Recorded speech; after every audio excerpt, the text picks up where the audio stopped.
Most people think power is about volume, that the louder you scream, the more dominance you hold. But in the real world, especially in geopolitics, power whispers. It doesn't show up in viral news conferences or bombastic speeches. It appears in quiet, decisive moments that rewrite entire regional dynamics without firing a single shot publicly. And that is exactly what India has mastered in dealing with Pakistan. A new kind of response. Cold, calculated, precise. A slap not with noise but with silence, sharp enough to cut through steel. When Pakistan staged provocations, from proxy terrorism to cross-border violations, the old India would protest. It would gather files, appeal to the international community, and wait for statements from Washington or Geneva. But something changed. A psychological shift, a philosophical pivot. India realized that respect isn't given, it's enforced. It understood that when dealing with a neighbor like Pakistan, talking is noise. Action is the only language that gets translated. Take the Balakot airstrike. This wasn't just a retaliation, it was a paradigm shift, a new precedent. India crossed the lock and hit deep into Pakistani territory, not through a war, but through targeted, controlled retaliation. That changed the rules. And the most brilliant part? India didn't linger, it didn't gloat, it didn't turn it into a media circus.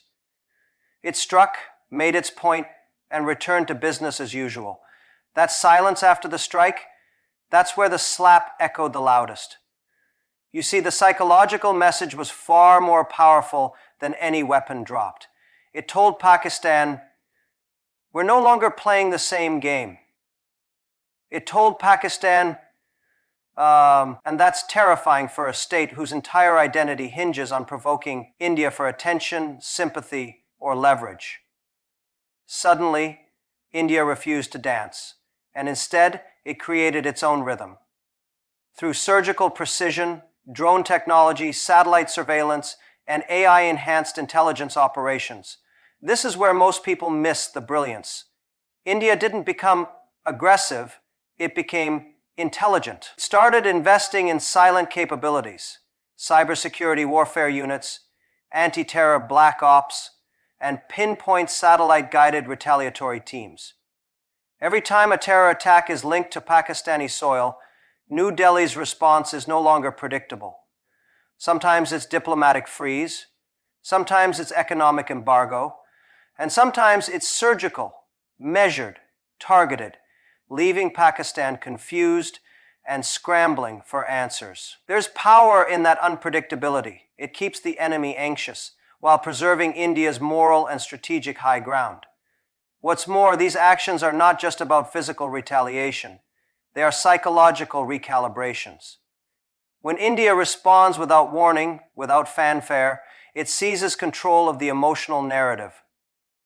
Pakistan becomes the actor reacting to India's cue, not the other way around. This reversal of emotional momentum is a form of warfare that most traditional analysts overlook. It's like a chess player who no longer plays for the next move, but 5 moves ahead. And Pakistan is still playing checkers. And America? The truth is, this strategic shift unnerves it. Because for decades, the United States positioned itself as the sole referee in South Asian conflicts. It enjoyed playing both sides, lecturing India on restraint, throwing occasional aid at Pakistan, and pretending to balance the scales. But when India began acting on its own terms, without asking for Washington's permission or validation, America realized it had lost narrative control. India was no longer submitting reports, it was submitting results. Now, Pakistan finds itself in a uniquely humiliating position. It can no longer provoke India without consequence. The world doesn't rush to defend it. There's fatigue in Western diplomacy. Sympathy has dried up. And worse, India isn't giving it the one thing it always craved, reaction. Because in this new model, reaction is a reward. And India is done rewarding instability. This kind of discipline, this internal shift, isn't just military. It's cultural. It's philosophical. It's the mindset of a nation that has outgrown its old insecurities. India is no longer reacting from a place of pain or revenge, but from clarity, maturity, and strategic purpose. That's what makes the slap so powerful. It's not emotional, it's logical. It's not desperate, it's deliberate. And that's what terrifies not just Pakistan, but anyone who's been used to seeing India as a soft-spoken bystander in the global theater. So here's the lesson. You don't need to shout to dominate. You don't need to boast to lead. Sometimes the most effective move is the one made in silence, so precise that it cannot be debated, so clean that it cannot be denied. And when that slap lands, not on the skin, but on the psyche, it creates a scar that no speech can erase. That's real power. The kind that doesn't just win battles, but rewrites the rules of the entire game. It's easy to dismiss power as hardware, missiles, tanks, soldiers on borders. But real power, it's software. It's perception. It's who the world listens to when a crisis erupts. It's whose version of the story is believed, amplified, and defended. And this is where Pakistan has lost the war, not on the battlefield, but in the realm of global narrative. This is viewed as indisputable, but this is where Pakistan has lost the war, not on the battlefield, but in the realm of global narrative. And India, quietly but brilliantly, has seized control of that space. Let's be honest, there was a time, not long ago, when the global conversation treated India and Pakistan as equals, two noisy neighbors locked in an endless dispute.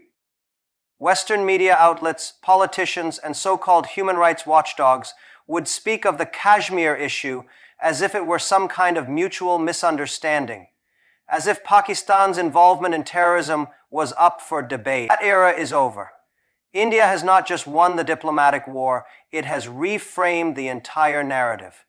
And it didn't do it through shouting or emotional outbursts. It did it by aligning its growth with the aspirations of the world. While Pakistan remained locked in the past, obsessed with historical grievances and religious rhetoric, India moved forward.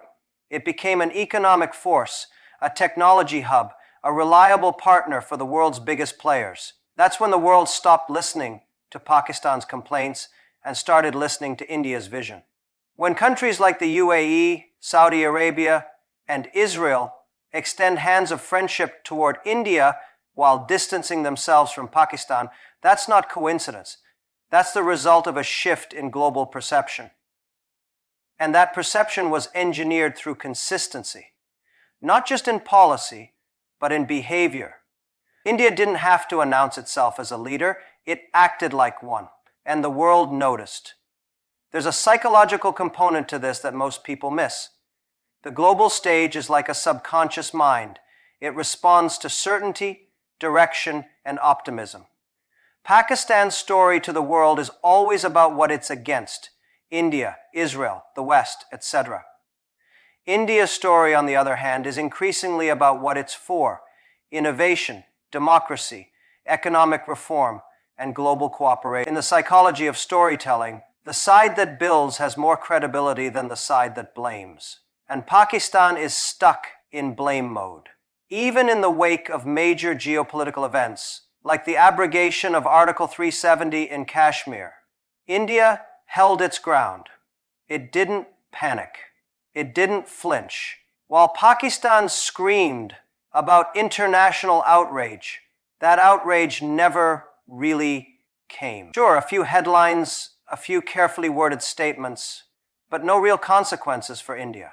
Why? Because the world no longer sees Pakistan as a neutral victim. It sees it as a destabilizing force. And that perception is now deeply embedded in diplomatic circles, financial institutions, and media rooms. Meanwhile, India is being invited to the world's most exclusive tables: the G20, BRICS, Quad, and even strategic conversations with NATO. Pakistan is not just absent, it's not even considered. That silence is deafening. That's not exclusion by accident. That's the world choosing whom to listen to. And that choice isn't based on sentiment, it's based on trust. Let's talk about America. For years, it played both sides, arming Pakistan while doing trade with India. But look at the shift now. Defense partnerships, semiconductor investments, space tech collaborations, none of this is happening with Islamabad. In a test similar to this moment, we will shine as the world's greatest power, and America will shine as the world's greatest tech. None of this is happening with Islamabad. Washington is placing long-term bets on New Delhi, even if that makes some officials uncomfortable. Because here's the raw truth.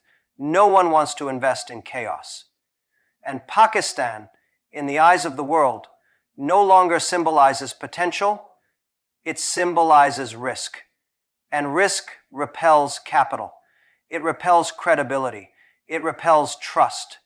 That's why even the Muslim world, historically sympathetic to Pakistan, is turning the other way. Today, Saudi Arabia is investing billions into Indian infrastructure. The UAE is signing digital agreements with Indian startups. Even Iran prefers strategic discussions with India when it comes to Chabahar and trade corridors. This isn't just a diplomatic win, it's a moral and philosophical one. India is no longer reacting to Pakistan's provocations. It's writing its own story. And the world is subscribing. That's what real narrative power looks like. In today's world, reputation is currency. Narrative is influence. When the world views you as a builder, a problem solver, a future-ready nation, your voice echoes louder than any weapon. And when it views you as a perpetual complainer, a provocateur, or worse, a sponsor of instability, your voice gets tuned out, no matter how loudly you shout. So what does this mean for you, for all of us watching this unfold? It means that the real war isn't always the one on the battlefield. It's the war for perception, for identity, for control over the global conversation. And India is winning that war not by dominating others, but by defining itself. In the end, the most powerful weapon is not what you hold in your hand, but the story the world tells about who you are. And right now, India is no longer just a rising power. It's the author of its own narrative. And right now, India is no longer just a rising power. It's the author of its own narrative. That is the loudest slap of all. When people think of retaliation, they often picture missiles, tanks, or boots on the ground. But the sharpest blow India has delivered to Pakistan wasn't fired from a gun. It was wired through the global economy. It was a financial slap, one so silent, so precise, that most of the world missed it. Yet its impact has been devastating. While Pakistan obsessed over borders and battles, India moved the war to a battlefield Pakistan wasn't prepared for. Economic. You see, in the modern world, power doesn't come only from military strength. It comes from economic leverage. Who controls the trade routes? Who influences the lending institutions? Who dictates the terms of engagement? And India, without making much noise, has quietly dominated this space. While Pakistan clung to outdated models of foreign aid and defense dependency, India positioned itself as an indispensable economic partner for the 21st century. The most important shift happened not on a battlefield, but in trade policy. After repeated terror attacks, India revoked Pakistan's most favored nation MFN status. This wasn't just a symbolic move, it was psychological. Because for decades, Pakistan relied on trade loopholes with India to support segments of its struggling economy. With a stroke of policy, India cut off that oxygen. It didn't scream, it didn't threaten, it just closed the valve and waited. That is strategic patience. That is power. And that's only the beginning. India didn't stop with bilateral trade. It went a step further, into the global financial architecture. At the International Monetary Fund, IMF, at the Financial Action Task Force, FATF, at the United Nations, India began influencing conversations quietly and effectively. It used data, evidence, and reputation to ensure that Pakistan was viewed for what it was, a high-risk economy entangled with terrorism financing and institutional corruption. Every time Pakistan went begging to the IMF for a bailout, India made sure the world remembered the real problem. Not lack of money, but lack of trust. Not a fiscal crisis, but a credibility crisis. And that credibility crisis became Pakistan's shadow, following it into every negotiation, every investment meeting, every loan request. Now think about the psychological impact of that. Pakistan, a country once used to leverage its strategic location as a bargaining chip, suddenly found itself isolated. No one wanted to invest, no one wanted to lend, no one wanted to partner long term. Because India had flipped the script. It wasn't just about punishing Pakistan, it was about positioning India as the more trustworthy, stable, and future-ready partner. And India did that not by blocking others, but by building itself. It invested in infrastructure. It became the world's back office, the lab of innovation, the engine of digital finance. UPI, Aadhaar, ONDC, these weren't just tech platforms. They were trust platforms.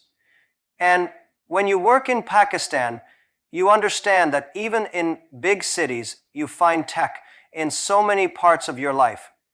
The places that you wouldn't position a drug or a drug editor, these weren't just tech platforms. They sent a message to the world. India can scale. India can deliver. India is where the future is being built. So when companies, banks, and countries looked at South Asia, the choice became obvious. India was the opportunity, Pakistan was the liability. And in international economics, perception is everything. If people believe you are risky, even your best numbers won't save you. And if they believe in your story, even your weaknesses become forgivable. That's what India mastered. Economic storytelling backed by real progress. Now here's the part that most people overlook. This entire economic offensive wasn't loud. It didn't make front page news. But that's what made it so effective. Because while Pakistan was trying to provoke a reaction through drama, India was removing one piece of leverage at a time, until Pakistan stood exposed, economically naked, in front of the very powers it once tried to manipulate. That's where the story becomes even more interesting. Because America, once a traditional ally of Pakistan, began shifting its investments toward India.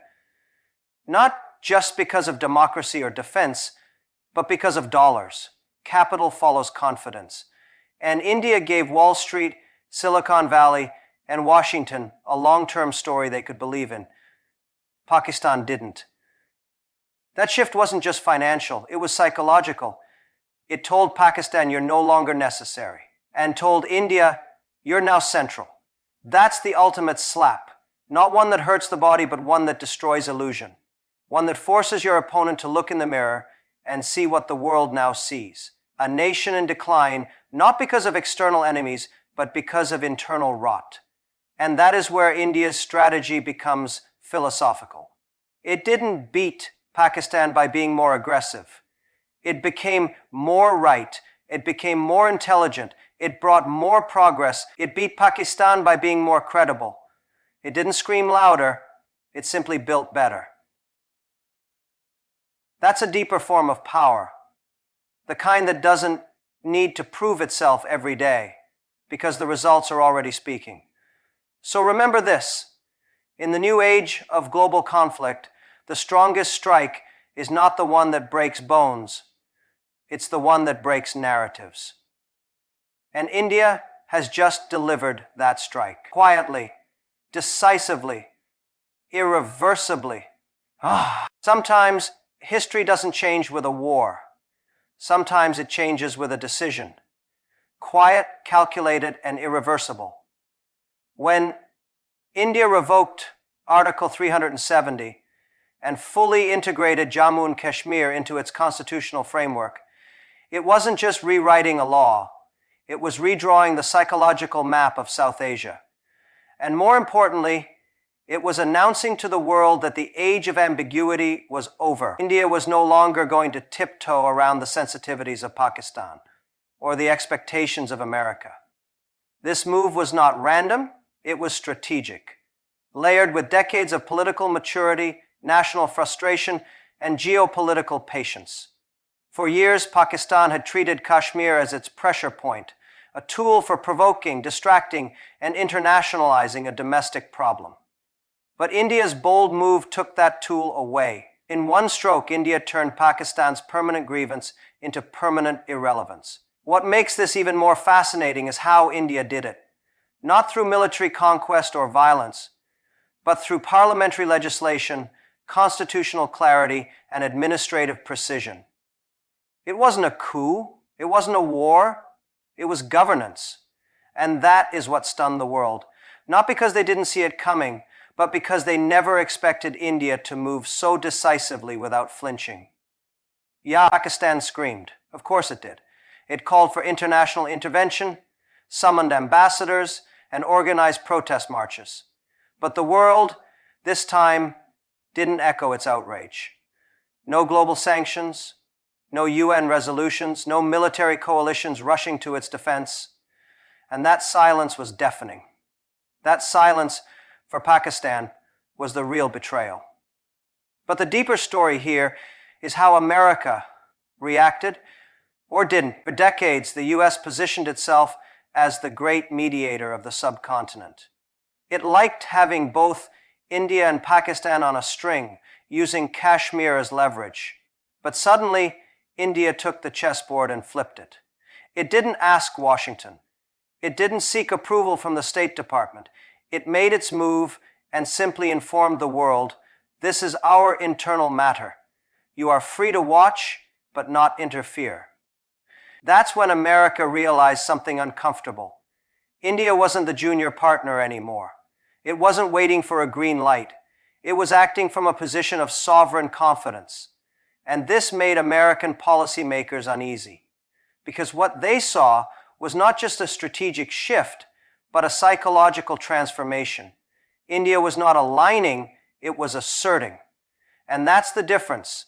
Alignment implies dependence. Assertion implies independence. India chose the latter. It made clear that its actions would be shaped by its own interests, not by the preferences of Washington, London, or Brussels. That message, more than the actual abrogation of Article 370, was the loudest declaration of strategic autonomy in modern Indian history.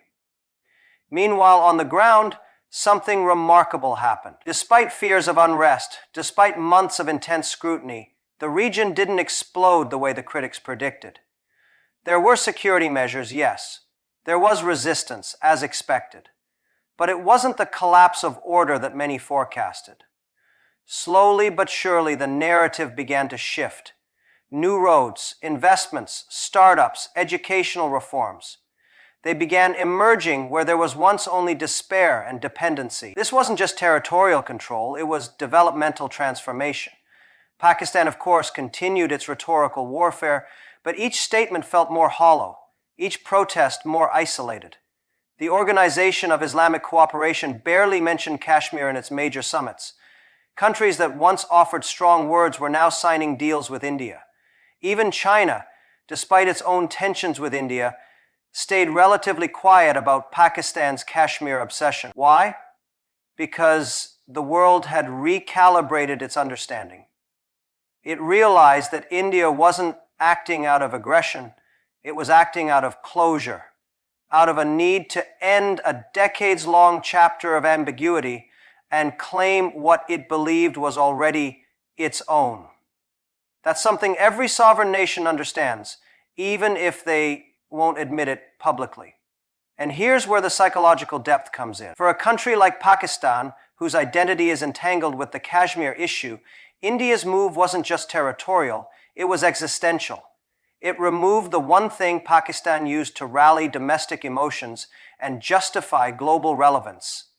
Now, with Article 370 gone, the narrative is over. And without that narrative, Pakistan is just another struggling nation with a weak economy and a confused foreign policy. India, on the other hand, used this moment to display maturity. It didn't just assert control, it invited development. It didn't just claim land, it aimed to uplift lives. That dual message of strength and compassion is what makes this move a masterstroke. Because it wasn't just about winning a territory. It was about ending a lie and starting a new chapter with clarity and courage. So if you're still thinking that bold moves require global approval, think again. Sometimes the most powerful step is taken alone. And when that step is backed by vision, discipline, and moral confidence, it not only reshapes borders, it reshapes the future.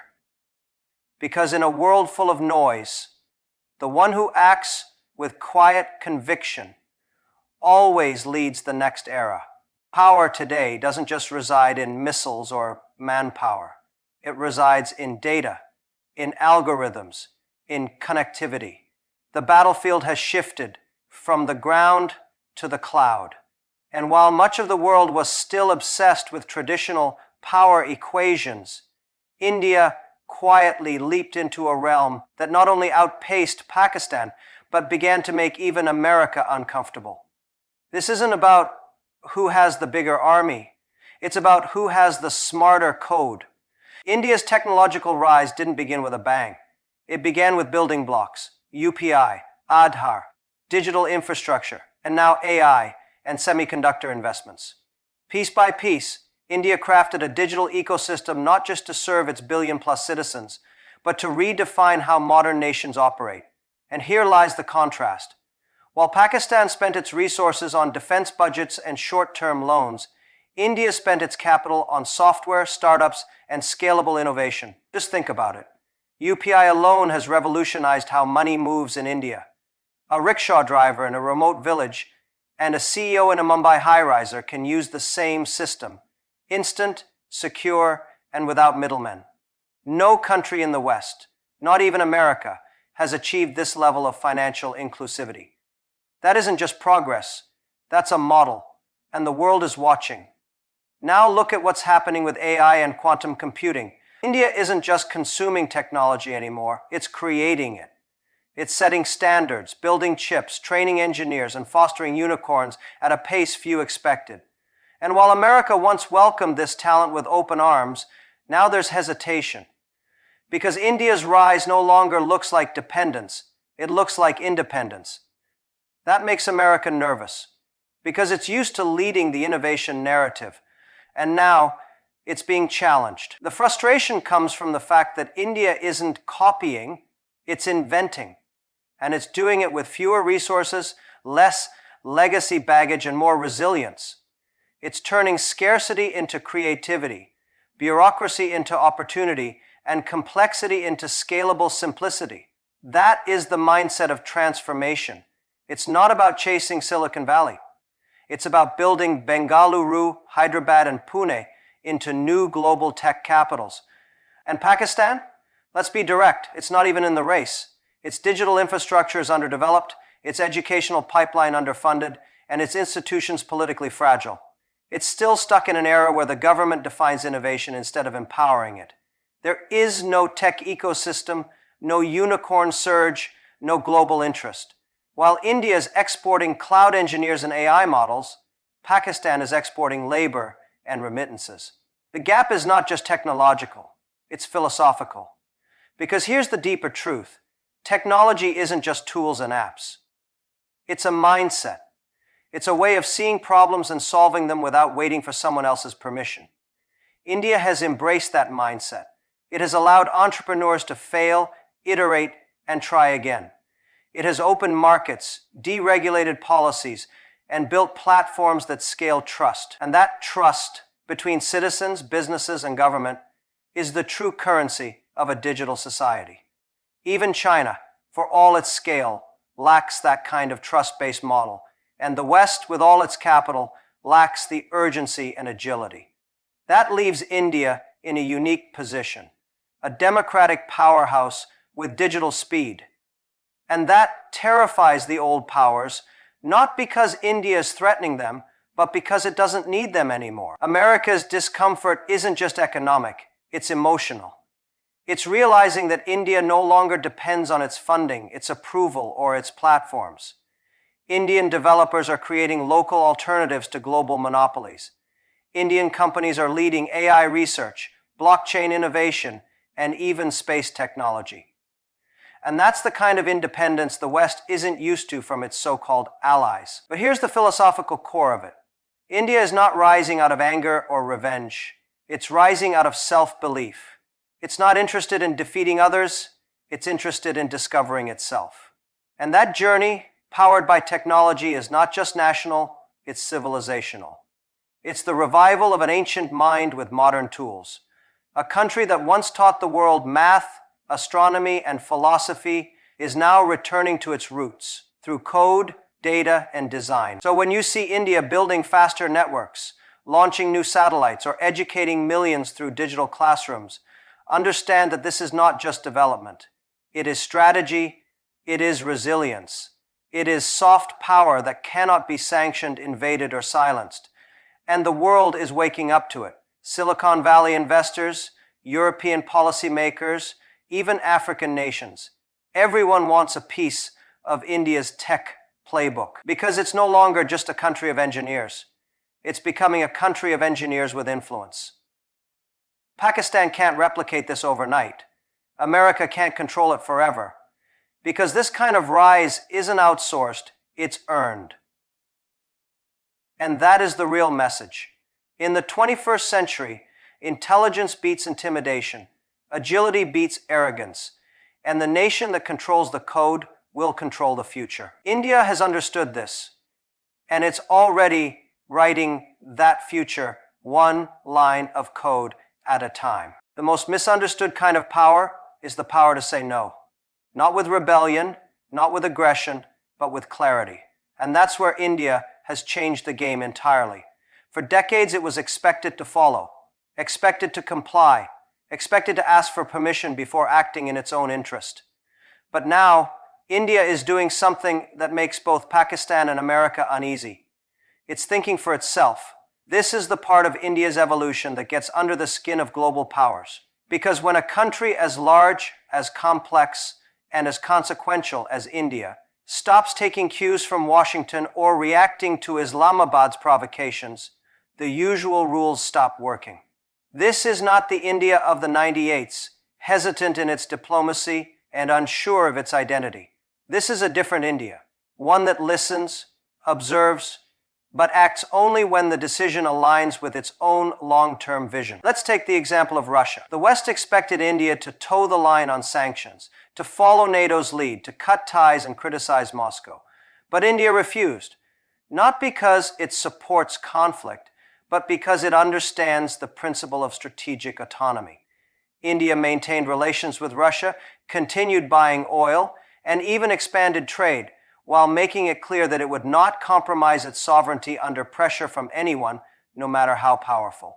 That shook the West, because they realized they can no longer treat India as a junior partner. This is a country that weighs its own interests first, a country that has matured beyond dependency.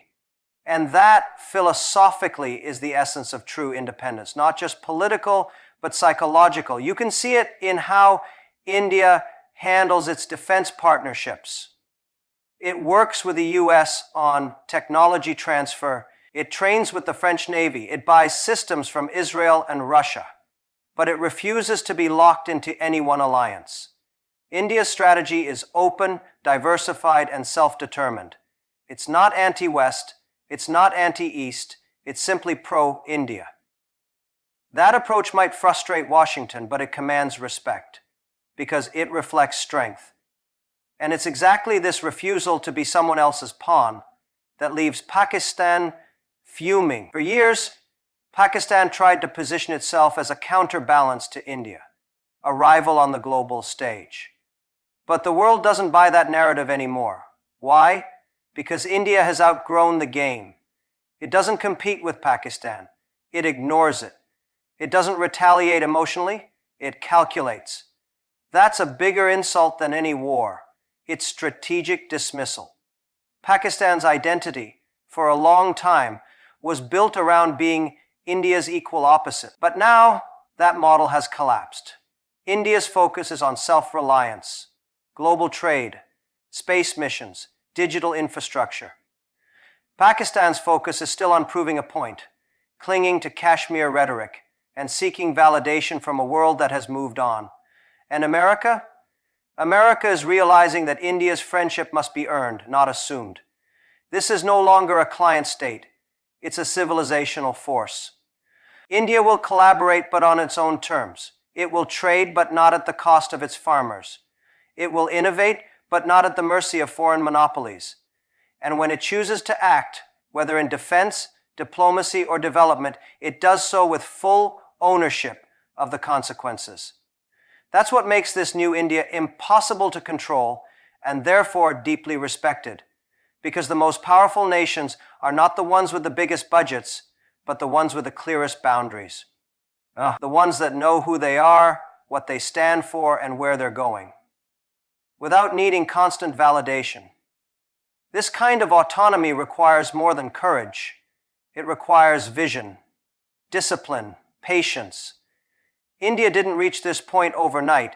It came through decades of learning, failures, recalibrations, through crises like 1991's economic collapse and 2008's global recession, through wars, through border standoffs, through internal political evolution.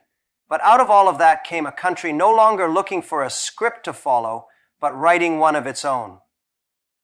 And that script is clear. India will not be bullied by Pakistan, nor managed by America. It will engage, but it will not obey. It will lead, but it will not dictate. It will protect its interests, but not compromise its principles. This is a different India, and the world is learning how to deal with it.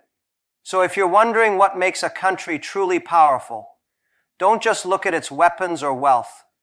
Look at its ability to say no, without fear, without apology, without noise. That is real power. Quiet, firm, and unshakable. And that's the lesson for every emerging nation, every young leader, every citizen watching this unfold. Don't just grow, grow without permission. Because the future doesn't belong to those who follow orders. It belongs to those who define their own direction and walk it boldly, no matter who's watching.